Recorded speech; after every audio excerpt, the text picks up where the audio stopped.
ॐ अज्ञानतिमिरन्धस्य ज्ञानाञ्जनशलाकया चक्षुरुन्मिलितं येन तस्मै श्रीगुरुवे नमः। श्रीचैतन्यमनोभीष्टं स्थापितं येन भूतले स्वयं रूपः कदा मह्यं ददाति स्वपदान्तिकं। वन्देऽहं श्रीगुरुं श्रीयुतपदकमलं श्रीगुरून् वैष्णवांश्च श्रीरूपं सागरजातं सगन्धगुणादान्वितं तं सजीवं साद्वैतं सावधूतं परिजनसहितं चैतन्यदेवं श्री राधा कृष्ण पादान सगन ललिता श्री विशाखान्वितांश्च हे कृष्ण करुणा सिंधु दीन बंधु जगतपते गोपेश गोपिका कांता राधा कांत नमस्तुते तप्त कांचन गौरांगी राधे वृंदावनेश्वरी वृषभानुसुते देवी प्रणमामि हरि प्रिये वाञ्छाकल्पतरुभ्यश्च कृपा सिन्धुभ्य एव च पतितानां पावनेभ्यो वैष्णवेभ्यो नमो नमः। नमो विष्णुपादाय कृष्णपृष्ठाय भूतले श्रीमते भक्तिवेदांत स्वामी इति नामिने नमस्ते सरस्वते देवे गौरवाणी प्रचारिणे निर्विशेष शून्यवादी पाश्चात्य देशतारिणे।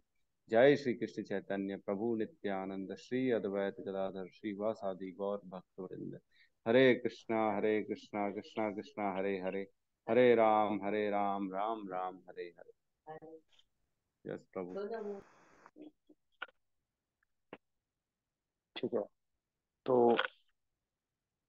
भगवान के नाम जप में होने वाले 10 अपराध तो सभी ध्यान से सुनेंगे। पहला है भगवान नाम प्रचार में संपूर्ण जीवन समर्पित करने वाले महानुभावों सॉरी महाभागवतों की निंदा करना। दूसरा, शिव ब्रह्मा आदि देवों के नाम को भगवान नाम के समान अथवा उससे स्वतंत्र समझना। तीसरा, गुरु की अवज्ञा करना या उन्हें साधारण मनुष्य समझना।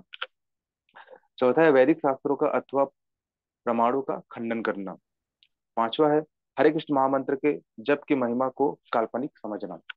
छठवा है पवित्र भगवान नाम में अर्थवाद का आरोप करना। सातवां, नाम के बल पर पाप करना। आठवां, हरे कृष्ण महामंत्र के जप को वेदों में वर्णित एक शुभ सकाम कर्म या फिर कर्म कांड के समान समझना। नौवा है अश्रद्धालु व्यक्तियों को हरि नाम की महिमा का उपदेश करना। 10वां, भगवान नाम के जप में पूर्ण विश्वास न होना और इसे इतनी अगाध महिमा श्रवण करने पर भी भौतिक आसक्ति बनाए रखना। भगवान नाम का जप करते समय पूर्ण रूप से सावधान न रहकर भी रहना भी अपराध है। प्रत्येक वैष्णव भक्त को चाहिए कि इस 10 प्रकार के अपराधों से सदा बचकर रहें ताकि श्री कृष्ण के चरण कमलों में परम शीघ्र प्राप्त हो, जो जो मनुष्य का परम लक्ष्य है। हरे हरे कृष्णा। कृष्ण। बहुत बहुत धन्यवाद। तो कल हम प्रभु जी आपका आवाज 16। बहुत कम आ रहा है।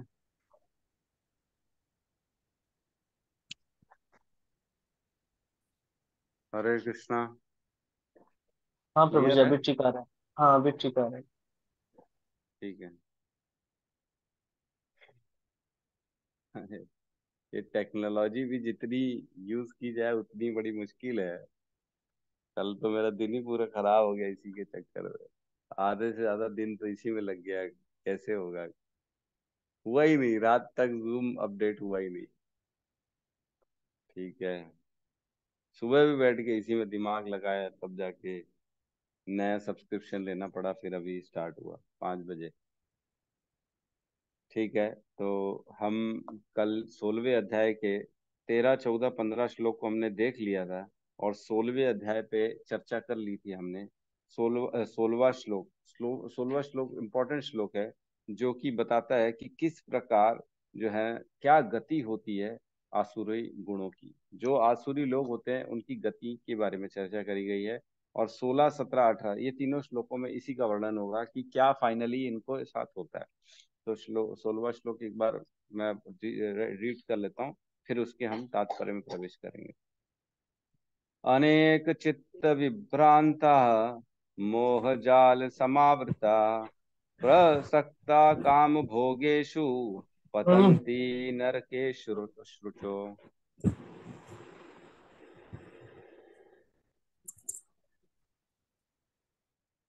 तो अनुवाद इस प्रकार अनेक चिंताओं से उद्विग्न होकर तथा मोह जाल में बंध कर वे वे कौन? आसुरी लोग इंद्रिय भोग में अत्यधिक आसक्त हो जाते हैं और नरक में गिरते हैं।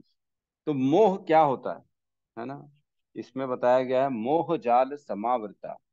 तो एक श्लोक आता है 5.5.8, श्रीमद् भागवतम 5.5.8। इसमें मोह जाल की डेफिनेशन लिखी गई है, मैं पढ़ के सुना रहा हूँ, है ना।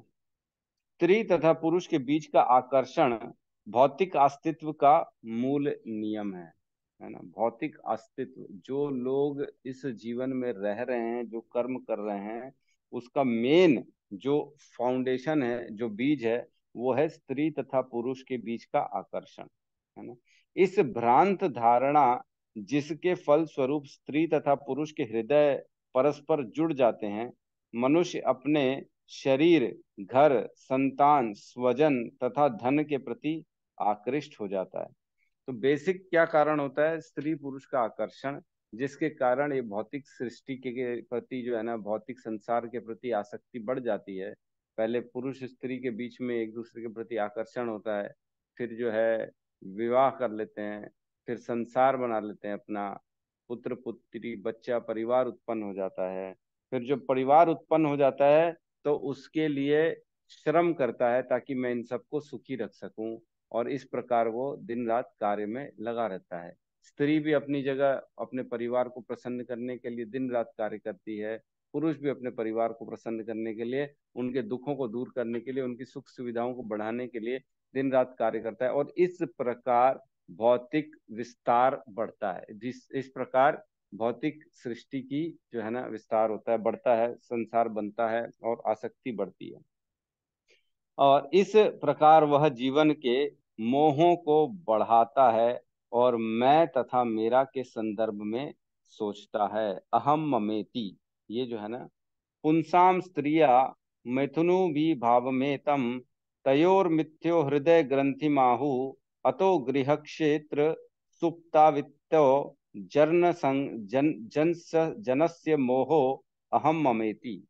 तो ये श्लोक है 5.5.8 में, जिसमें ऋषभ देव अपने पुत्रों को उपदेश देते हैं कि ये संसार में जो सकाम, जो श्रृंखला होती है ना, सकाम कर्मों की श्रृंखला, और जो मोह होता है ना, ये परिवार से उत्पन्न होता है, परिवार के कारण ही होता है। तभी तभी कहता है ब्रह्मचारी बन जाओ, है ना। और आज की डेट में कोई ब्रह्मचारी बनना नहीं चाहता। माता पिता देखते हैं बच्चे को, बचपन से तेरी शादी करेंगे, तेरे लिए लड़की देखेंगे, ये करेंगे वो करेंगे, जबकि पारिवारिक सुख में, परिवार में सुख कितना है, दुख कितना है, सबको अनुभव है। फिर भी वो बोलते हैं कि हम अपने बच्चों को परिवार की जो है ना उसमें जड़ों में परिवार के जंजीर में फंसा देंगे। खैर ठीक है, पारिवारिक रहना कोई बुराई नहीं है, लेकिन साथ ही साथ भगवान की भक्ति और जन्म मृत्यु के चक्र से छूटने की भी ज्ञान देना चाहिए। तभी असली माता पिता हैं, तभी असली जीवन का उद्देश्य प्राप्त हो पाएगा। ठीक है। और इसमें सारे आसुरों लोगों के वर्णन है, तो तात्पर्य में प्रवेश करते, तात्पर्य में शील प्रभुपाद की है। आसुरी व्यक्ति धन अर्जित करने की इच्छा की कोई सीमा नहीं जानता, उसकी इच्छा असीम बनी रहती है। ये तो हम भी देखते हैं, क्यों, कितने लोगों के पास पैसा है। मैं उस दिन भी आप लोगों को चर्चा कर रहा था, कोका कोला कंपनी है, इतना पैसा है उसके पास, इतना पैसा है, देश के देश खरीद सकती है वो कोका कोला कंपनी, लेकिन फिर भी वो कंपनी में कोई एथिक्स नहीं, कोई इंसानियत नहीं। वो देख रही है कि हम, मेरे जो प्रोडक्ट है उसको खा के पी के लोग मर रहे हैं। पूरा, मैं बताया था आपको, मैक्सिको शहर पूरा का पूरा जो है ना बड़ी खतरनाक स्थिति में पहुंच गया है कि हर बच्चे को भी डायबिटीज हो गया वहाँ, हर आदमी को डायबिटीज है, हर आदमी। फिर भी वो चल ही रहा है, फिर भी ऐसा नहीं हो रहा कि हम इसको बंद कर दें। हमारी वजह से पूरा देश, पूरे बच्चे, पूरे इंसानियत, सब लोग खराब हो रहे हैं। आप चाहें तो सब गूगल में सर्च कर सकते हैं, कोका कोला इन मैक्सिको, तो पता पड़ जाएगा आपको क्या स्थिति है। कोका कोला कंपनी में इतना शुगर, कोका कोला थम्सअप में इतना मीठा होता है, इतना शक्कर होता है, जो इंसान की जरूरत है बहुत ज्यादा होता है। उसको पीने से, कोल्ड ड्रिंक पीने से आदमी को बहुत ज्यादा शुगर मिल जाती है, जिससे कि जो है धीरे धीरे डायबिटीज का खतरा बढ़ जाता है। और भी मैंने बताया था, गैस अलग अलग तरह की बेंजीन गैस होती है, जिससे जो है जो हमारी गाड़ी के धुएं निकलते हैं ना, वो बेंजीन होता है, और वही गैस होती है कोल्ड ड्रिंक के इसमें।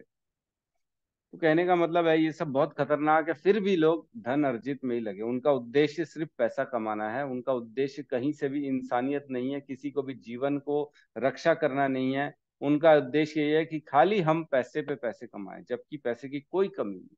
और पैसे से होना क्या है, कितना पैसा जरूरत है आदमी को, कितनी जरूरत है, नहीं देखते, नहीं समझते लोग, खाली लगे रहते हैं मेरा नाम हो, मेरा पैसा बढ़े बढ़े बढ़े बढ़े बढ़े, बस बढ़े।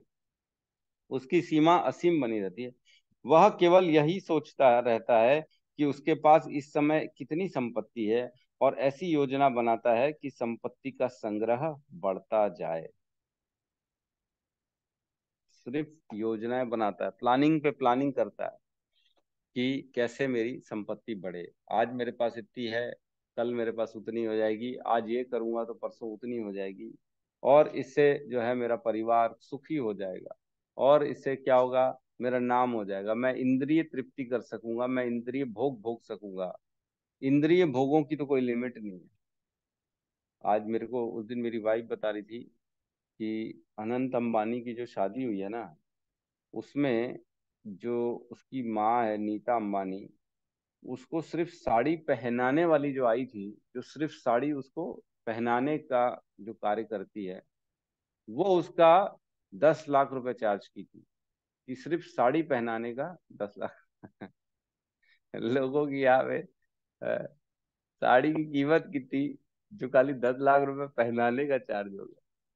मतलब मेरे को तो समझ में नहीं आता ये हो क्या रहा है। किसी के पास तो इतना है जो वो संभाल नहीं सक रहा, उसके बाद भी और भूख ही लगी हुई है उसको कि मैं और बढ़ाऊं और बढ़ाऊं और बढ़ाऊं। किसी के पास तो बेचारे के पास कुछ नहीं है, फिर भी संतुष्ट है, फिर भी सुखी है। जिसके पास बहुत ज्यादा है वो दुखी है, जिसके पास कम है वो सुखी है। तो ये क्लियर कट दिखता है कि पैसे से सुख का कोई लेना देना नहीं है। पैसा और सुख, ये दोनों का आपस में कोई मेल नहीं है, कोई कोई रिलेशन नहीं है, कोई रिश्ता नहीं है। सुखी आदमी पैसे, कम पैसे से भी हो सकता है। तो एक बार की मैं आपको कथा सुनाया था, एक राजा के राज्य में ऋषि था, जिसका बहुत नाम था। तो राजा जाता है मिलने ऋषि से, कि चलो मिल के आते हैं हम ऋषि से, देखते हैं, इनका बहुत नाम है, बहुत प्रख्यात है। जाता है राजा, मिलते हैं दोनों, नमस्कार करते हैं, दंडवत करते हैं, प्रणाम करते हैं, आदर सत्कार करते हैं। तो राजा बोलता है, आप इतने महान ऋषि हैं, आपकी कुटिया तो एकदम सिंपल लग रही है, आपका भरण पोषण कैसे होता है? तो ऋषि बोलता है, मेरे पास जो है ना शिष्य हैं, जो जाते भिक्षा लेके, चावल लेके आते भिक्षा में। और मेरे घर के पेड़ में, मेरे आंगन में एक पेड़ है, इमली का पेड़ है, जिस इमली से मेरी पत्नी इमली तोड़ती है और इमली की चटनी बनाती है, और चावल और इमली की चटनी खा के हम संतुष्ट रहते हैं। तो बोले, रोज यही खाते हो? बोले, हाँ, रोज का यही फिक्स है, हमारा मेन्यू फिक्स है, चावल और इमली की चटनी, और इसको खा के हम प्रसन्न हैं। तो राजा बोलता है, आप एक काम करो, मांगो, मेरे से क्या मांगते हो, मैं आपकी और सुविधाएं देता हूँ, आपको जो जो चाहिए मैं सब देता हूँ। तो बोले, मैं क्या मांगू, मेरे पास तो सब है, भगवान मेरे को अन्न दे रहा है खाने के लिए, मेरे पास जो है भगवान की भक्ति है, ग्रंथ है, हम बढ़िया भगवान की उपासना करते हैं, पूजा करते हैं, और ज्ञान की चर्चा करते हैं, भागवतम पढ़ते हैं, इससे ज्यादा मुझे कुछ नहीं चाहिए। तो सोचो, ऋषि सिर्फ सेम रूटीन में इमली की चटनी और चावल खा के खुश है, उसको उससे ज्यादा चाहिए ही नहीं। और क्या वाकई में एक आदमी को अगर स्टील की प्लेट खरीद ले वो, तो वो कब तक चलेगी उसकी स्टील की प्लेट जिसमें खाना खाएगा वो? ऐसा सच जरूरी नहीं है वो तो। कौन, मेरे को अभी मैं उस दिन सुन रहा था, एक हमारे इस्कॉन के भक्त हैं, बोले पिछले 14 साल से एक ही स्टील की प्लेट में खाना खा रहे हैं। प्लेट को कुछ नहीं होता। ये तो हमारी सोच है, हमारी धारणा है कि हमारे पास एक नहीं 10 होने चाहिए हैं। हमारा ये विचार है, हमको लगता है, ये माया का प्रकोप है कि मेरे पास ये भी होना चाहिए, वैरायटी होनी चाहिए, मेरे पास दिखाने के लिए होना चाहिए। एक्चुअल में इंसान को अपने लिए नहीं चाहिए, दिखाने के लिए चाहिए। खुद का खुद का रिक्वायरमेंट जो होता है ना वो बहुत कम है, लेकिन दिखाना है, पड़ोसियों को दिखाना है ना। आपने तो सुना ही होगा, एक व्यक्ति तपस्या करता है भोलेनाथ की, भोलेनाथ प्रसन्न होके आते हैं, बोले मांग क्या चाहिए। तो भोलेनाथ बोलते हैं लेकिन मांगेगा, जो तू मांगेगा तेरे पड़ोसी को मैं डबल दे दूंगा। तो टेंशन में आ जाता है, अरे पड़ोसी को जलाने के लिए ही तो चाहिए था मेरे को। तो बोलता है ठीक है, एक काम करो, मेरी एक आंख फोड़ दो। तो भोलेनाथ बोलते हैं अरे, तो बोले पड़ोसी की तो दोनों फूट जाएगी ना। मेरी तो एक ही फूटेगी। तो ये है एक्चुअल में, आदमी परेशान है पड़ोसियों से, लोग क्या कहेंगे। सबसे बड़ा रोग मैं और मेरे लोग, उससे बड़ा रोग क्या कहेंगे लोग, क्या कहेंगे लोग, यही परेशान है। आज हम तिलक नहीं लगाते, हम वैष्णव ड्रेस नहीं पहनते, चिंता क्या रहती है कि क्या कहेंगे लोग। तिलक लगाएंगे तो क्या कहेंगे लोग, पंडित कहेंगे, महाराज कहेंगे, बोलेंगे पागल हो गया है। हमारे समाज में उठना बैठना कैसा होगा, लोग हमारे पे नाम रखेंगे। प्याज लहसुन नहीं खाएंगे तो लोग क्या कहेंगे, कैसे लोग हमारे घर आएंगे, हम कैसे दूसरों के घर जाएंगे। तो जीवन क्या लोगों के लिए है क्या, लोगों ने जीवन में दिया क्या है। लोग, लोगों को देखने से कभी भी हमारा जीवन का उद्धार नहीं हो सकता, क्योंकि उनमें इतनी बुद्धि है ही नहीं। हमको समझना चाहिए कि ये जीवन जो है ना सिर्फ और सिर्फ मेरा है। इस जीवन में सारे कर्म मुझे करने हैं, और उन कर्मों के अनुसार जो गति प्राप्त होगी मुझको प्राप्त होगी। मुझे कोई दूसरे व्यक्ति के कर्म का, उसका रिजल्ट मेरे जीवन में नहीं आने वाला, ये समझना चाहिए। हम जो करेंगे उसके जिम्मेदार हम होंगे, जो हम करेंगे उसको भोगना भी हमको ही पड़ेगा। अच्छा करेंगे तो हमारे साथ अच्छा होगा, बुरा करेंगे तो बुरा होगा। तो अगर कोई भक्त है और उसको शर्म आती है तिलक लगाने में, तो मैं समझता हूँ अभी भी उसकी ग्रंथियां, हृदय की ग्रंथि अभी भी बची हुई है खुलना, उसको ज्ञान नहीं, अज्ञान में है। आज लोग कितना नॉनवेज खा रहे हैं, कितनी गंदगी कर रहे हैं, किसी का भी निंदा कर ले रहे हैं, किसी के साथ भी बुरा बर्ताव कर ले रहे हैं। क्यों? ये इसीलिए क्योंकि लोगों का संग, जितना जितना खराब लोगों का संग करेंगे उतना उतना हमारा भी आचरण खराब होगा। जैसा रहेगा संग वैसा रहेगा रंग, जैसा संग करेंगे वैसा वैसा हमारा भी रंग हो जाएगा है। जैसा रहेगा अन्न वैसा रहेगा मन, और जैसा रहेगा संग वैसा रहेगा रंग, और जैसा रहेगा पानी वैसी रहेगी वाणी। तो अपना खाना पीना, अपना संग, ये बहुत तरीके से, बहुत सोच समझ के इसको जो है हमको हमारे जीवन में यूज करना चाहिए। ऐसा नहीं किसी के साथ भी उठ गए, किसी के साथ भी बैठ गए, किसी की बात ही सुन लिए, कोई भी पिक्चर चले गए, कोई भी कहीं पे भी बैठ गए, किसी की भी लेक्चर सुन लिए, ऐसा नहीं होना चाहिए। जो प्रॉपर शास्त्र का चर्चा कर रहा है, जो जीवन के उद्धार की चर्चा कर रहा है, उससे श्रवण करना चाहिए। उसके श्रवण से हमारे हृदय में भगवान का प्रवेश होगा, भक्ति का प्रवेश होगा, और तब हमारा जीवन का उद्धार होगा। ठीक है। तो हम देखते हैं बहुत एक्चुअल में ना, ये टॉपिक एक छिड़ गया है कि तिलक नहीं लगाना, और अपने आप को शर्म फील करना कि लोग क्या कहेंगे अगर मैं तिलक लगा के जाऊंगा, वैष्णव ड्रेस में जाऊंगा, और मैं अगर भगवत चर्चा करूंगा तो लोग पंडित कहेंगे। तो मैं एक्चुअल में इस पॉइंट में थोड़ा सा भावुक हो गया हूँ। अगर हमको उद्धार अपना चाहिए ना, जैसे हम देखते हैं बॉस जो होता है ना, बॉस उससे प्रसन्न होता है जो एक्स्ट्रा काम करता है, जो सिंसियरली काम करता है, जो ये नहीं सोचता कि मेरे तो जो है ना छुट्टी का टाइम हो गया, मेरे से भी अभी भी ओवर टाइम कराया जा रहा है। बॉस उससे प्रसन्न होता है जो अपनी जिम्मेदारी संभालता है, दिन रात की चिंता नहीं करता है और अपने काम में लगा रहता है। वैसे ही कृष्ण भी हमसे तब प्रसन्न होंगे जब कृष्ण देखेंगे कि ये कुछ एक्स्ट्रा कर रहा है, ये मेरे प्रति कितना ज्यादा डिवोटेड है, मेरे प्रति कितना ज्यादा इसका समर्पण है। देखो मेरे नाम का तिलक लगा के ये पूरे बाजार में घूम रहा है। समझ रहे हैं? तो हमको एक्स्ट्रा करेंगे तब कृष्ण की कृपा मिलेगी। सेम करेंगे तो सबके साथ तो वही हो रहा है ना, भगवान ने सबको हवा पानी दिया है। ऐसा तो नहीं है किसी की ऑक्सीजन खींच लिया कि नहीं नहीं तेरा ऑक्सीजन नहीं खींचूं, तेरे को ऑक्सीजन नहीं दूंगा, तू शराब ज्यादा पीता है, मेरे को गाली बकता है, नहीं। समो हम सर्वभूतेषु न मे द्वेषो अस्ति न मे प्रिये, ये भजंती तू माम भक्त्या मयि ते तेषु च आप्यहम्। भगवान कहते हैं मैं सबके लिए समान रूप से उपस्थित हूँ, सबको अन्न भी समान रूप से दूंगा, सबको वायु भी समान रूप से दूंगा, सबको सूर्य की रोशनी भी समान रूप से दूंगा, सबको समान रूप से हर चीज जो उसके भाग्य में लिखी है वो उसको प्रदान करूंगा। लेकिन जो मई ते तेषु च आप्याम, जो मेरी भक्ति में संलग्न है, जो मेरे प्रति निरंतर मेरे को अपना मन बुद्धि अर्पित करके बैठा हुआ है, जो मेरे लिए पागल है, उसके लिए थोड़ा सा मैं भी एक्स्ट्रा करता हूँ। मैं उसका मित्र हूं और वो मेरा मित्र है। भगवान कहते हैं अगर भगवान का मित्र बनना है तो हमको एक्स्ट्रा करना ही पड़ेगा। ये नहीं सोचना है, आज देखो बाजार में जाओ, कितने लड़के लड़कियां सिगरेट पी रहे हैं, लड़के लड़कियां छोटे छोटे कपड़े पहन के घूम रहे हैं। हमको शर्म आ जाती है, उनको तो नहीं आती। हम ये तो नहीं सोचते, उनको जब खराब कर्म करने में शर्म नहीं आती तो हमको तिलक लगाने में किस बात की शर्म। हम तो भगवान का प्रचार कर रहे हैं तिलक लगा के, उसमें किस बात की शर्म।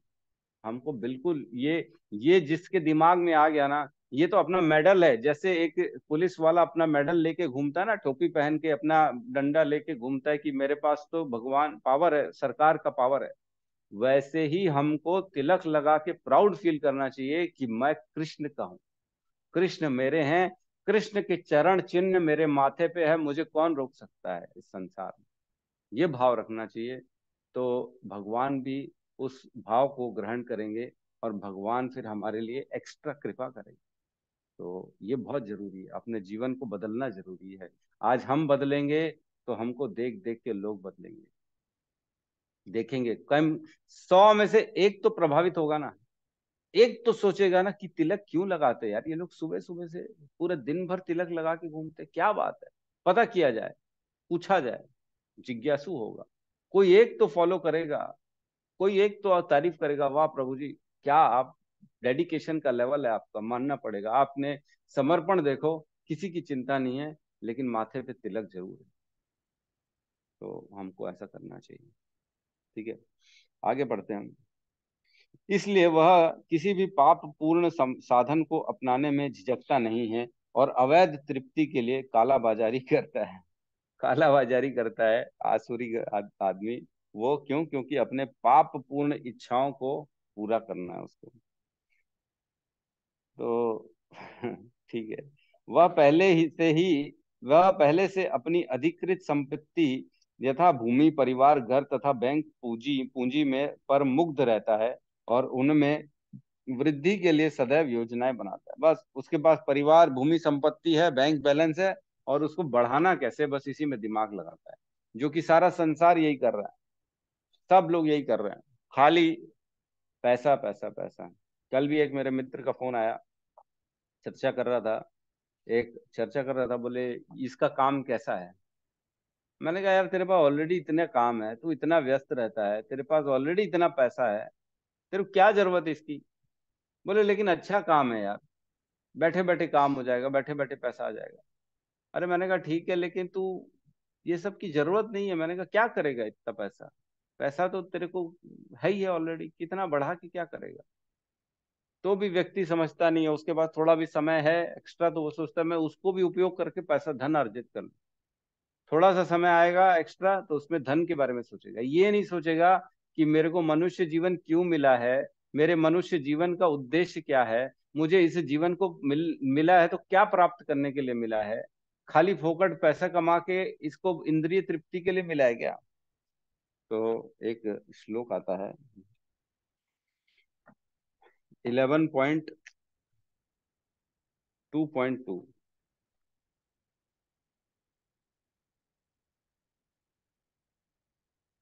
है ना। 11.2.2 इसमें लिखा है, को नु राज इंद्रियवान मुकुंद चरणाम्बुजम न भजेत सर्वतो मृत्यु रूपमस्य सर्व मृत्यु उपाशयम अमर उत्तमे। हे राजन, जो इस भौतिक जगत में बद्ध जीव हैं, जिनके पास भी इंद्रियां हैं, को नु राज इंद्रियवान, हे राजन, जो भी इस संसार में जिसके पास भी इंद्रियां हैं, जो आंख है देखने के लिए है, कान सुनने के लिए है, जीभ टेस्ट करने के लिए, नाक सूंघने के लिए है, और इंद्रियां जो स्पर्श इंद्रियां हैं, स्किन ये टच करने के लिए, जिनके पास भी ये इंद्रियां हैं, हम सबके पास ये इंद्रियां हैं कि नहीं है? हैं। सबके पास है, आंख है, नाक है, कान है, सुन सक रहे हैं, देख सक रहे हैं, फील कर सक रहे हैं, ये सब इंद्रियां हैं। कह रहे हैं जिनके पास भी ये हैं और वो भगवान की पूजा नहीं करता, तो वो मृत के समान है, वो मृत है, वो जीवित नहीं है, वो मरा हुआ माना जाएगा, है ना। इसलिए बद्ध जीवों में ऐसा कौन होगा जो बड़े से बड़े मुक्त पुरुष के लिए भी पूज्य भगवान मुकुंद के चरण कमलों की सेवा नहीं करेगा। तो इसमें लिखा है कि इंद्रियों का उपयोग हमको भगवान की भक्ति के लिए करना चाहिए, न कि इंद्रिय तृप्ति के लिए करना चाहिए। और एक और श्लोक आता है 11.5.3 में, 11.5.3,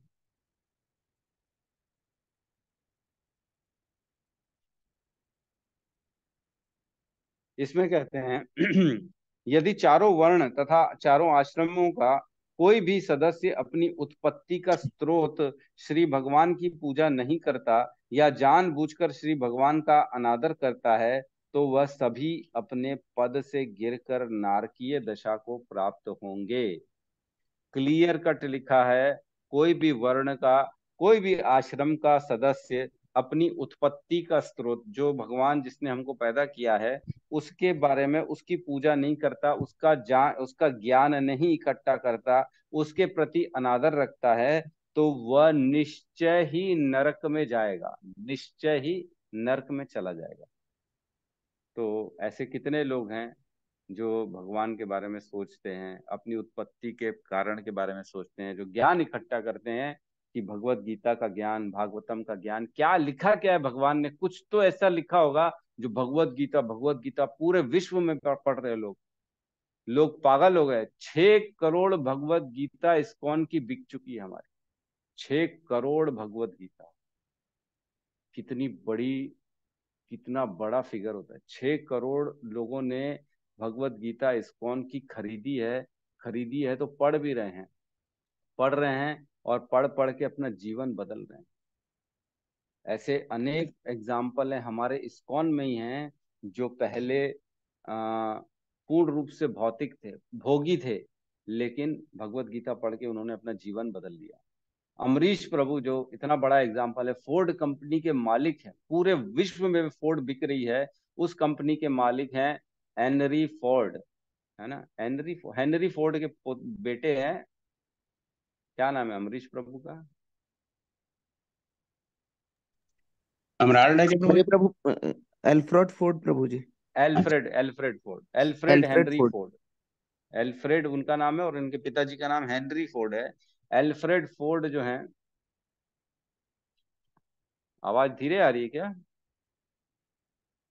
बराबर है ना? नहीं प्रभु जी, आवाज सही है, सब लोगों का सही बराबर है है। प्रभु जी। तो हेनरी फोर्ड के पोते हैं एल्फ्रेड फोर्ड, जो कि फोर्ड कंपनी के मालिक हैं। वो भी 16 माला करते हैं, वो भी कुर्ता पजामा पहन के मंदिर में आते हैं। उन्होंने अकेले ने 300 करोड़ रुपए दान दिए हैं मायापुर के इस्कॉन बनाने के लिए, अकेले एक व्यक्ति ने 300 करोड़ रुपए दिए हैं दान। तो क्या बात है, ऐसा भगवत गीता पढ़ के उनको क्या ज्ञान मिल गया जो इतना जीवन बदल गया। तो जितना भगवत गीता पढ़ेंगे, हम अपने आप को समझेंगे, अपने आप को जानेंगे, हमारे जीवन का उद्देश्य क्या, इसको प्राप्त कर पाएंगे। और हमारा अपने अपने साथ साथ अपने परिवार का, अपने पितरों का, आने वाली जनरेशन है, सबका भविष्य बदल देंगे, हम सबको बदल देंगे। इतनी इतनी इसमें बल है भगवत गीता। आगे कहते हैं, उसे अपनी शक्ति पर ही विश्वास रहता है और वह यह नहीं जानता कि उसे जो लाभ हो रहा है वह उसके पूर्व जन्म के पुण्य फलों का कर्म का फल है। ये बहुत इंपॉर्टेंट है, जो मिलता है ना जीवन में। लोग सोचते हैं मैं अपनी प्लानिंग से कमा रहा हूं, मैंने प्रयास किया इसलिए मेरे को पैसा मिला है, मेरे पास संपत्ति है, मेरे पास परिवार है, मैंने मैंने मेहनत की है इसलिए। लेकिन ऐसा कुछ नहीं है, ये आपके पूर्व जन्मों के पुण्य कर्मों का फल है। कि किसी के घर में, किसी के पास में संपत्ति, ऐश्वर्य, बल, सामर्थ्य आता है। ये बिल्कुल नहीं है कि उसके श्रम के कारण उसके पास आ रहा है। कोई मेहनत करके ये सब नहीं कमा सकता जब तक उसके भाग्य में ना पहले से निर्धारित किया हो।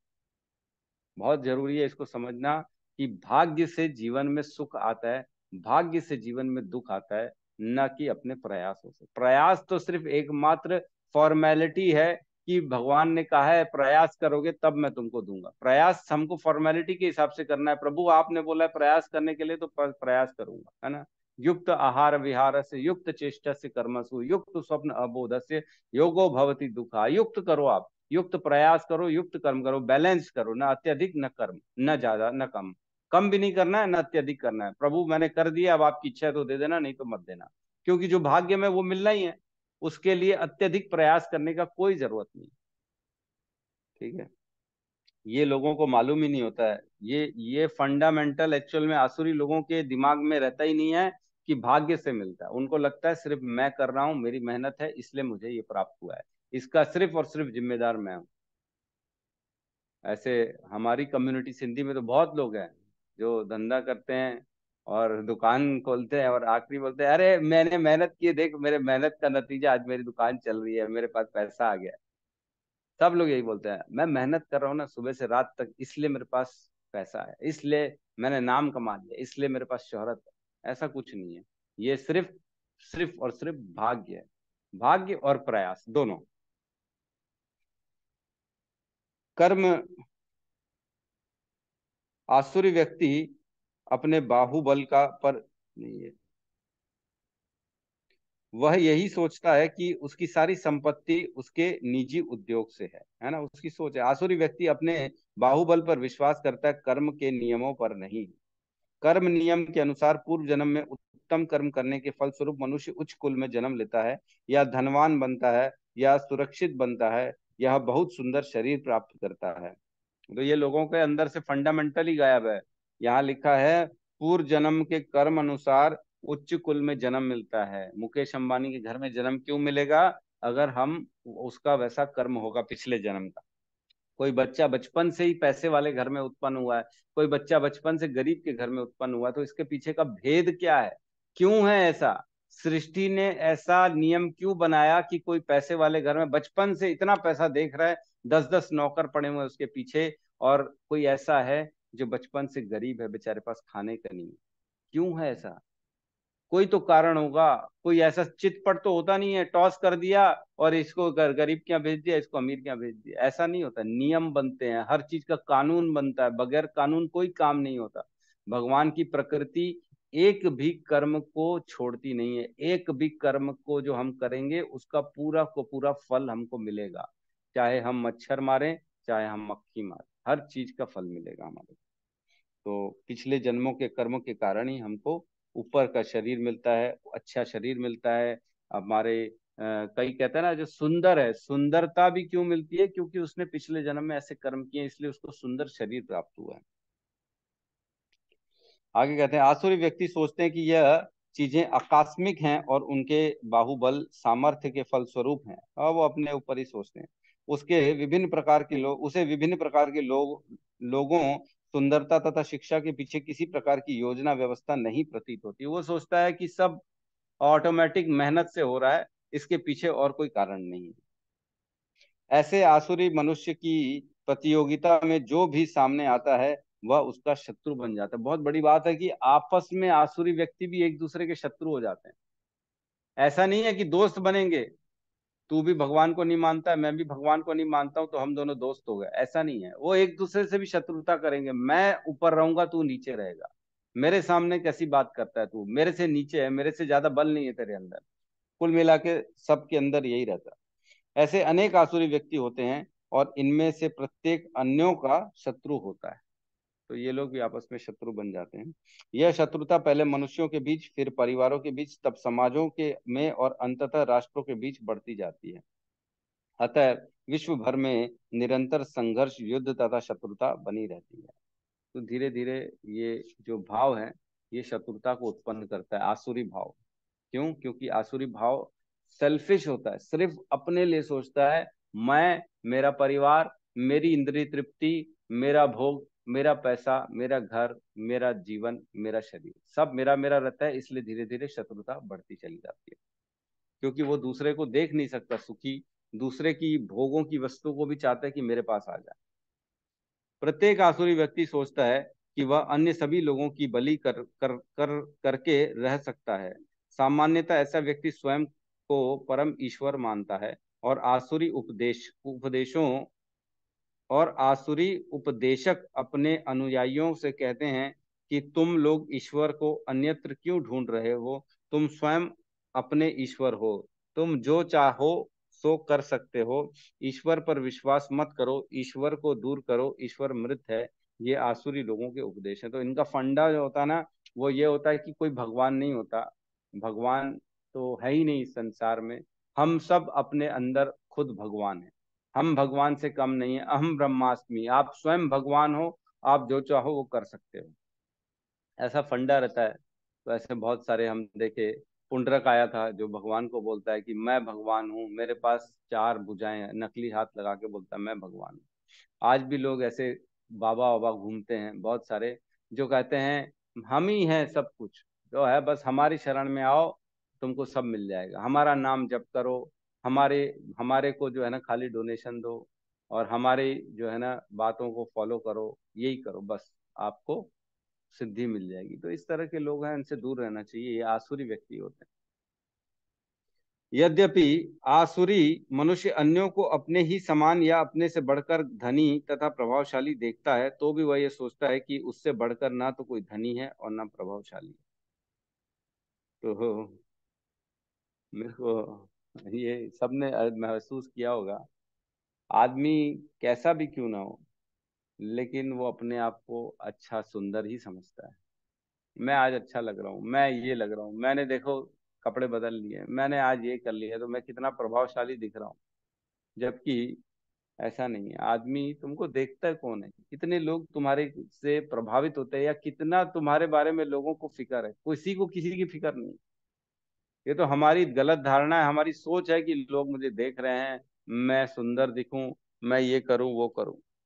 अगर कोई तारीफ भी कर देना कि वाह क्या बात है, तो वो झूठे मुंह ही हो रही है। वो ये नहीं, सच में कोई तारीफ नहीं कर रहा, वो ऐसी खुश करने के लिए, अरे पागला है, इसको थोड़ा सा तारीफ करो खुश हो जाता है, अपना काम करा लो इसको बोल के। कोई कोई किसी से कोई मतलब नहीं रखता, आप कैसे भी रहो, किसी से कोई फर्क नहीं पड़ता। तो दूसरों के लिए जीने से बेहतर है कि हमको हमारे उद्धार के लिए जीना चाहिए। दूसरों को प्रसन्न करने के लिए अपने आप को बदलना, ये कोई भी दिमाग वाले व्यक्ति का काम नहीं है। अकल वाला व्यक्ति देखता है कि मेरे लिए क्या बेहतर है, मेरा उद्धार किस में है, मेरा अच्छा बुरा किस में है, मैं वो कार्य करूं, ना कि दूसरों की प्रसन्नता के लिए खाली कार्य। जहां तक उच्च लोकों में जाने की बात है, वे यज्ञों को संपन्न करने में विश्वास नहीं करते। वे सोचते हैं कि अपनी यज्ञ विधि का निर्माण करेंगे और कोई ऐसी मशीन बना लेंगे जिससे वे किसी भी उच्च लोक तक पहुंच जाएंगे। ऐसे आसुरी व्यक्ति का सर्वश्रेष्ठ उदाहरण रावण था। रावण ने क्या बोला था कि मैं स्वर्ग लोक तक सीढ़ी बना दूंगा, और बिना कोई आदमी प्रयास किए सीधा सीढ़ी चढ़ के स्वर्ग लोक जा सकता है। इतनी शक्ति थी उसके अंदर, बताओ। रावण के अंदर इतनी शक्ति थी कि स्वर्ग तक सीढ़ी बनाने की प्लानिंग कर ली थी उसने। सोचो, इतना शक्तिशाली व्यक्ति था, फिर भी पतन हो गया उसका। फिर भी रावण से पूछा ना तुमको किसने मारा, तो रावण बोलता है मुझको मैंने मारा। अरे बोले मैंने मारा मतलब तुम खुद को खुद ही मार दिए? बोले नहीं, मुझको मेरे मैं ने मारा, मेरे अहंकार ने मार दिया। जो मैं झुका नहीं, मैं भगवान के सामने रुका नहीं, मैं टिका रहा। मैं ये सोचा कि मैं इसको भी खत्म कर दूंगा, एक वनवासी सिंपल व्यक्ति तो है राम, इसको मैं मार दूंगा। मुझको मैंने मारा, मेरे अहंकार ने मुझको मार दिया। रावण को, उसको अहंकार, अहंकार आदमी को गिरा देता है। उसने लोगों के समक्ष ऐसी योजना प्रस्तुत की थी जिसके द्वारा वह एक ऐसी सीढ़ी बनाने वाला था जिससे कोई भी व्यक्ति वेदों में वर्णित यज्ञों को संपन्न किए बिना स्वर्गलोक को जा सकता है। उसी प्रकार से आधुनिक युग के ऐसे ही आसुरी लोग यंत्रिक विधि से उच्चतर लोगों तक पहुंचने का प्रयास कर रहे हैं। यह सब मोह का उदाहरण है। परिणाम होता है कि बिना जाने हुए वे नरक की ओर बढ़ते जाते हैं। तो जैसे आज चंद्रमा भेज रहे लोग, चांद में जा रहा है, तो वहां क्या देख के आ रहा है? कुछ नहीं मिलने वाला चांद में। वहां पे खाली मट्टी, रेती, गिट्टी, यही सब मिलेगा, कुछ नहीं मिलेगा। क्योंकि जो प्रॉपर विधि होती है, उस विधि से जाएंगे तब वहां पे हमको दूसरे डायमेंशन के लोग दिखेंगे। ये इस शरीर से कुछ नहीं मिलने वाला। तो इतना पैसा खर्चा करते हैं, इतना पैसा खर्चा करते हैं, मार्स में जा रहे हैं, कभी मून में जा रहे हैं। उस पैसे का प्रयोग अगर यहाँ पे ये ज्ञान के लिए, उद्धार के लिए करें तो ज्यादा अच्छा है। ईश चेतना रहनी चाहिए लोगों के अंदर, ये भाव रहना चाहिए कि भगवान है। भगवान हर किसी के हृदय में है, भगवान हर तत्व में है, भगवान के ही नियंत्रण में ये सृष्टि चल रही है। जब ये भान आएगा, ये ज्ञान आएगा, तब लोग वाकई में सही आचरण कर पाएंगे, आसुरी स्वभाव से बाहर आ पाएंगे। परिणाम होता है कि बिना जाने हुए नरक लोक की ओर बढ़ते हैं। यहाँ पर मोह जाल शब्द अत्यंत सार्थक है। जाल का तात्पर्य मनुष्य मछली की भांति मोह रूपी जाल में फंस कर उससे निकल नहीं पाता। तो मछली के जैसे जाल में आदमी फंसा हुआ है। मैं और मेरे लोग, क्या कहेंगे लोग, है ना? सबसे बड़ा रोग मैं और मेरे लोग, उससे बड़ा रोग क्या कहेंगे लोग। इसी में ही आदमी परेशान है, इससे बाहर निकल ही नहीं पा रहा। ठीक है, तो किसी का कोई प्रश्न है या कोई रियलाइजेशन अपनी बात रखना चाहता है तो ले सकते हैं।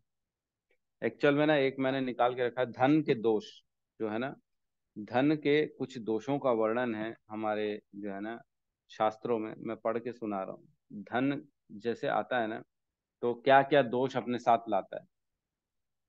चोरी, हिंसा, असत्यता। असत्य होता है जो धनवान बन जाता है, या धन आता है जिसके पास, उसका असत्य बढ़ने का चांस बढ़ जाता है, असत्य बोलेगा ज्यादा वो। दम्भ आ जाता है उसके अंदर, दिखावा, है ना? काम उत्पन्न हो जाते हैं, अपनी इच्छा प्राप्ति के लिए दिन रात लगा रहता है। क्रोध आ जाता है उसके अंदर कि मेरे साथ कैसे कोई गलत बात कर सकता है, अपना अहंकारवश क्रोध करता है। गर्व आता है उसको। फिर अहंकार लिखा है। फिर लिखा है भेद बुद्धि। उसके अंदर बुद्धि में ये भेद करने की समाप्त हो जाता है कि सही और गलत क्या है। वो सिर्फ धन के लिए एक्स्ट्रा काम करेगा, ना कि जो है इंसानियत के लिए। बैर उत्पन्न हो जाएगा, जो तथाकथित बाकी लोगों से बैर करेगा, अपने फॉलोअर्स को खाली पूजेगा, हाँ हाँ हाँ तुम मेरे हो, ये अपना पराया है। और उसके बाद आता है अविश्वास। विश्वास खत्म हो जाता है। पिता को पुत्र पे विश्वास नहीं, पुत्र को पिता पे विश्वास नहीं, है ना? कौन मेरी पत्नी, कौन मेरा बच्चा, किसी को एक दूसरे पर भरोसा नहीं। बहस करते हैं लोग, बहस बढ़ जाती है। लंपटता, लंपटता बढ़ जाती है। जहां जाएगा, जहां देखी नारी वहीं फिसल गए वाली बात है। फिर आएगा जुआ और शराब। तो ये सारे जो है ना धन के दोष हैं, जो कि दिखाया गया है। ठीक है, तो किसी का कोई प्रश्न है तो ले सकते हैं।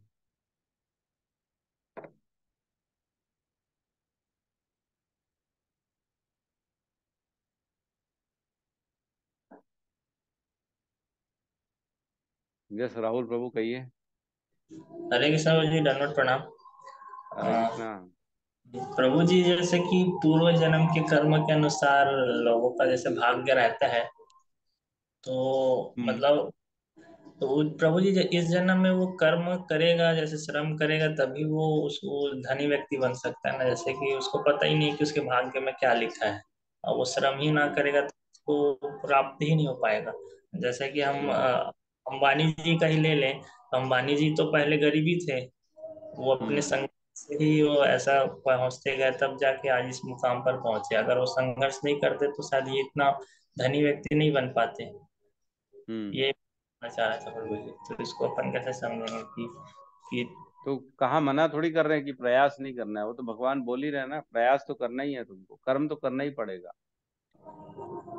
नियत कुरु कर्म त्वम कर्म जायो ही अकर्मणा, शरीर यात्रा पिचते न सिद्धये अकर्मणा।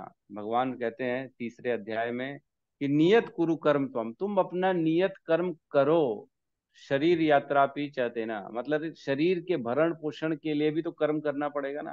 खाली अजगर के जैसे खाली बैठे रहेंगे और खाली मुंह में निवाला आ जाएगा, थोड़ी ऐसे होगा।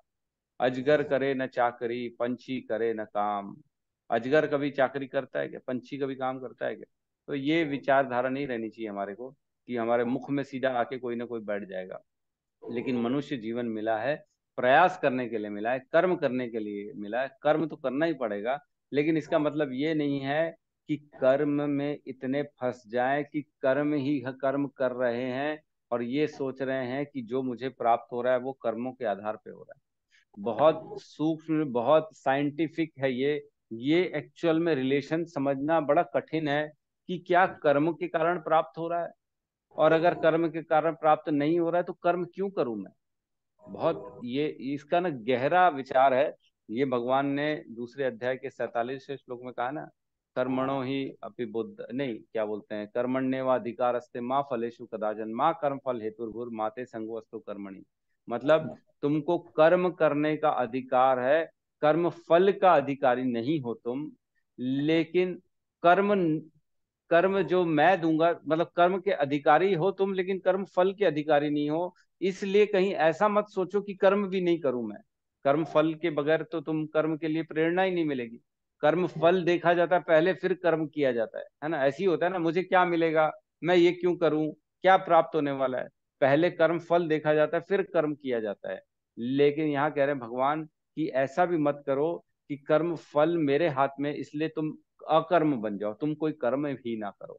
अपने आप को कर्म में डालो, कर्म तो करना ही पड़ेगा क्योंकि कर्म तुम्हारे को अपने शरीर शरीर के भरण पोषण के लिए भी कर्म तो करना ही पड़ेगा। तो एक एक बैलेंस्ड वे में काम करना है, एक लिमिट में काम करना है, और अत्यधिक नहीं करना है और एकदम कम भी नहीं करना है ना। तो भगवान उतने बैलेंस कर्म से भाग्य में जो लिखा रहता है वो मिल जाता है, लेकिन कर्म नहीं करोगे तो भाग्य भी नहीं मिलेगा। तो प्रभु जी, और जैसे इसी में भक्ति को हम जोड़ दें कि पूर्व जन्म में अगर उन्होंने कोई भक्ति भी की हो तो वो इस जन्म में उनको धन का ही लाभ हो रहा है लेकिन भक्ति का लाभ नहीं हो पा रहा है कि वो हरि नाम नहीं ले पा रहे हैं या जैसा भी है। तो उसका एक अलग ही कर्म होता होगा क्या प्रभु जी? कि आपको एक तो होगा कि आप नहीं नहीं, अमीर ऐसा नहीं है ना। अपन ने तो पढ़ा है ना 6.41 42 43, इसमें बताया ना जो भक्ति करता है और उसकी भक्ति आदि में छूट जाती है तो अगला जीवन उसको धनवान व्यक्ति के घर में किसी अच्छे कुल में जन्म मिलता है ना। शुचिनाम श्रीमताम गेहे योग भ्रष्ट अभिजायते, जिसका योग भ्रष्ट हो जाता है, भक्ति आधे में छूट जाती है, वो पैसे वाले के घर में या कोई अच्छे परिवार में जन्म लेता है ताकि वो आगे अपनी भक्ति कंटिन्यू कर सके। और 6.42 में बताया गया जिसने भक्ति काफी कर ली है तो उसको अगले जीवन में फिर से बुरी भक्ति याद आ जाती है, उसको दोबारा पिछले जीवन का स्मरण हो जाता है कि मैं कैसे भक्ति करता था, और इस जीवन में फिर वो भक्ति में आगे बढ़ता है। उसको चांस मिलता है गुरु बनने का, आचार्य बनने का। बहुत बहुत ही जो है रेयर ऐसे परिवार में जन्म लेता है जिसमें बहुत भक्ति बचपन से मिल जाती है। हमने पढ़ा है ये तो। जी जी प्रभु भक्ति का कभी नाश नहीं होता। आज भक्ति 4 माला करेंगे तो अगले जीवन में 5वीं से ही स्टार्ट होगी भक्ति। लेकिन आज इस जीवन में जो पढ़ेंगे भौतिक चीजें, ABCD EFG, डॉक्टर बनेंगे, इंजीनियर बनेंगे, पैसा कमाएंगे, अगले जीवन में सब जीरो से स्टार्ट करना पड़ेगा, फिर से ABCD पढ़ना पड़ेगा। लेकिन भक्ति में ऐसा है, आज जितनी पढ़ लिए, एक श्लोक भगवत गीता का पढ़ लिए तो अगले जीवन में दूसरा ही पढ़ेंगे, एक याद ही रहेगा, बचपन से याद रहेगा उसको एक श्लोक, बचपन से बस देर है उसके उसको याद दिलाने की। जिस दिन ऐसा संयोग बैठेगा, कोई वैष्णव आ जाएगा तो वो फटाफट उसको याद हो जाएगा इमिडिएटली, अरे बिल्कुल ये तो मेरे को एक बार में याद हो गया। तो हम देखते हैं ऐसे लोग भक्ति में जो इमिडिएटली ज्वाइन करते और इमिडिएटली बहुत जल्दी आगे बढ़ जाते भक्ति में। कई लोग 10-10 साल लगा दिए हैं, 2 का 4 माला नहीं कर पा रहे हैं, लेकिन कोई 6 महीने में 16 माला पे आ जाता है। क्यों? कोई 6 महीने 8 महीने में भगवत गीता पढ़ डाला, ये पढ़ डाला, वो पढ़ डाला। क्यों? क्योंकि उसके पूर्व जन्म में भक्ति करी हुई थी, सिर्फ उसको याद दिलाने की बात थी, एक बार बोला उसको सब याद आ गया, अब वो लग गया उस काम पे। ये ऐसा होता है। जी जी प्रभु। और प्रभु जी एक चीज और पूछ ले, जैसे कि प्रभु जी धनी व्यक्ति होते हैं जो सकाम कर्म करते हैं, जो फाउंड मतलब बड़े बड़े फाउंडेशन चलाते हैं, तो वो मतलब भक्ति के लिए तो उतने अग्रसर नहीं रहते, तो फिर से पुण्य ही अर्जित कर रहे हो, धन से भी फिर से देखिए, वो। हाँ ये बिल्कुल सही है कि धन जैसे कमा रहा है और कोई भक्ति में नहीं है, तो फिर पुण्य और पाप करेगा, और पुण्य और पाप के आधार पे उसका अगला जीवन डिसाइड होगा। पुण्य करेगा तो फिर से मनुष्य योनि मिल सकती है, फिर स्वर्ग लोक भी जा सकता है, कुछ समय के लिए देवता बनेगा, लेकिन फिर वापस वो उसके पुण्य खत्म हो जाएंगे तो स्वर्ग लोक से नीचे फेंक दिया जाएगा। क्षीणे पुण्य मृत्यु लोकम गच्छन्ति। क्षीण हो जाएंगे पुण्य तो दोबारा इस संसार में मृत्यु संसार में आना पड़ेगा, और मनुष्य रूप का जो है योनि प्राप्त होगी, फिर से वो कर्म करेगा, और ऐसे कुल और ऐसे घर में उत्पन्न होगा जो उसके पुराने कर्मों के आधार पे डिपेंड करता है। पाप करेगा, कम गंदे काम भी किया था तो नीचे कुल में मिल सकता है। अच्छे काम ही किया, सारे पुण्य किया, लोगों को दान दक्षिणा भंडारा कराता रहा, तो अच्छे कुल में उसका जन्म हो सकता है। जी जी प्रभु, हरे कृष्ण, धन्यवाद। Very good, धन्यवाद। यस, और कोई कुछ प्रश्न लेके बैठे हैं तो? प्रभु जी प्रश्न ही है, एक बात शेयर करना था बस। हाँ हाँ बिल्कुल, कहिए। प्रभु जी मैं उस दिन हिज ग्रेस प्रशांत मुकुंद प्रभु जी का लेक्चर सुन रहा था, तो वही तिलक के बारे में ही तो बता रहे आप थे कि। अपना मुखड़ा क्यों नहीं दिखा रहे हो? जी हाँ प्रभु जी। बोलिए आप। हाँ, हाँ। तो मैं लेक्चर सुन रहा था तो उसमें बता रहे थे कि जो एक भक्त होता है उनको हमेशा अपने पास एक छोटी सी डिब्बा रखना चाहिए तिलक का, क्योंकि जब भी अगर लगे कि मिट रहा है तो तुरंत लगा देना चाहिए। तो वो बताए कि मैं इसलिए ऐसा करता हूँ कि जो हमारे मतलब प्रभुपाद जी ने जो मेहनत संघर्ष की है, मैं उसको ऐसे ही नहीं जाने देना चाहता हूँ। इसलिए जैसे ही मेरा तिलक थोड़ा सा भी मिटने लगता है, मैं तुरंत डिब्बे से निकाल के मैं तुरंत लगा लेता हूँ वापस। ऐसा वो बोल रहे थे। देखिए ऐसा है कि हमारे गुरुओं ने बहुत मेहनत की है। आज इस ग्रस प्रशांत मुकुंद प्रभु जी की बात कर लें, तो जिनको मैं फॉलो करता हूँ, जिनसे मुझे ज्ञान मिला है, जिनके द्वारा हम इस इस्कॉन कृष्ण भावना भवित में जुड़ चुके हैं, जिनके द्वारा भक्ति मिली है, उनके प्रति कृतज्ञता रखना हमारा धर्म है ना। जिससे जो प्राप्त होता है, आज तो भौतिक संसार में ही अगर कोई किसी को फ्री में दे दे, 25,000 रुपए ले मेरी तरफ से गिफ्ट ले ले, तो उसके लिए आदमी क्या नहीं करेगा। अरे तू बता मैं क्या करूँ, तेरे को कैसे खुश कर सकता हूँ, बता यार, तेरे को मेरे को प्रसन्न करना है, क्योंकि तूने मेरे को फोकट में 25,000 रुपए दे दिए, तू जो बोलेगा मैं वो करूंगा तेरे लिए। तो ये तो सिर्फ पैसे की बात हुई, लेकिन इतना बड़ा ज्ञान जिसने हमको फ्री में दे दिया है, जिसने हमारे उद्धार का कारण हमको बता दिया है, कैसे हम रहते रहते इस संसार से भगवान की प्राप्ति कर सकते, इतना बड़ा नॉलेज हमको दे दिया है, उसके प्रति हमारे को कृतज्ञता नहीं करनी चाहिए? तो वो कह रहे हैं तिलक लगाना है तो लगाना चाहिए, ताकि हम उनको प्रसन्न कर सकें। हम अपने गुरुओं को प्रसन्न करेंगे तो ऑटोमेटिकली देखेंगे कि हम भक्ति में आगे बढ़ रही है। ज्ञान, आध्यात्मिक ज्ञान समझ में आना चालू हो जाएगा। लोगों को तो समझ में ही नहीं आता। लोग बोलते अरे क्यों माला करते, क्यों भगवान की भक्ति करते हो, क्यों भगवत गीता पढ़ते हो, क्यों सुबह सुबह उठते हो? लोगों को तो सुबह उठने में ही तकलीफ होती है। बताते हैं ना 6 बजे क्लास होती है, तो अरे बाप रे, 6 बजे, 6 बजे डेली, डेली उठना पड़ेगा 6 बजे, ओहो। ऐसा तो बोल दिए जैसे हमने कोई उनसे किडनी मांग ली। अरे तुम जो है उनका मैंने जो है मुंडन ही कर डाला है। ऐसा है, लोग कहते हैं भाई क्या करोगे। तो ये जो है ना, जो इसका रस जिसको मिल जाएगा, जो समझ में आ जाएगा जिसको, कि मेरे हाथ में कांच का टुकड़ा नहीं, मेरे हाथ में डायमंड है, इसको डायमंड कहते हैं, तब उठेगा वो, तब वो फॉलो करेगा। तब जो गुरु बोलेंगे वो बिना पूछे, बिना तर्क लगाए, बिना कोई बहाना मारे वो फॉलो करना चालू करेगा। मेरे गुरु ने बोला टीका लगाना है तो बस लगाना है, बात ही खत्म, उससे आगे मेरे को प्रश्न ही नहीं करना। मेरे गुरु ने बोल दिया सुबह 4:30 बजे उठना है तो उठना है, बिना प्रश्न किए उठना है, बस उठना है, बस। रात को 12 बजे सो, 1 बजे सो, कोई फर्क नहीं पड़ता, उठना है मतलब। तो जो ये समझते हैं कि मुझे जो ये ज्ञान दिया जा रहा है, इसमें इन लोगों का लाभ नहीं है, मेरा लाभ है, मेरा उद्धार हो रहा है, मैं ही अपने जीवन को सही दिशा दे रहा हूं, जिसके लिए मैं पैदा हुआ हूं। जो मृत्यु है, मृत्यु के बाद क्या है, उसके बारे में जो दिखा रहा है मेरे को, जो उसकी तैयारी कर रहा है, मैं उसकी बातों को कैसे छोड़ सकता हूँ? तो खुद ब खुद फिर टीका भी लगाएंगे। फिर अपने गुरु के प्रति जो है ना, इतना बड़ा समर्पण है उनके प्रति, तो हमारे को भी कुछ तो करना चाहिए।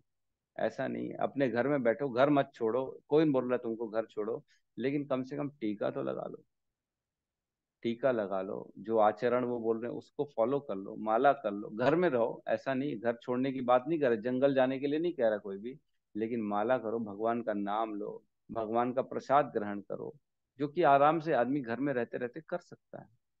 तो इतना तो कृतज्ञ रहना चाहिए, बिल्कुल रहना चाहिए। और जितना जितना कृतज्ञता की भावना आएगी ना, उतना उतना ऑटोमेटिकली अध्यात्म का ज्ञान हमारे हृदय में समझ में आ जाए, रियलाइजेशन होना चालू हो जाएगा कि हाँ हाँ एकदम सही कह रहे हैं, कृतज्ञता रहना चाहिए।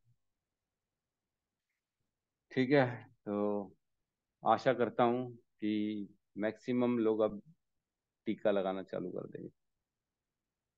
ठीक है, कोई पनिशमेंट नहीं है, नहीं लगाएंगे तो हम कोई आपको दंड देने वाले नहीं है, लेकिन लगाएंगे तो आप अपना ही भला करेंगे, नहीं लगाएंगे तो आपकी मर्जी, आपका जीवन है, चॉइस इज योर्स।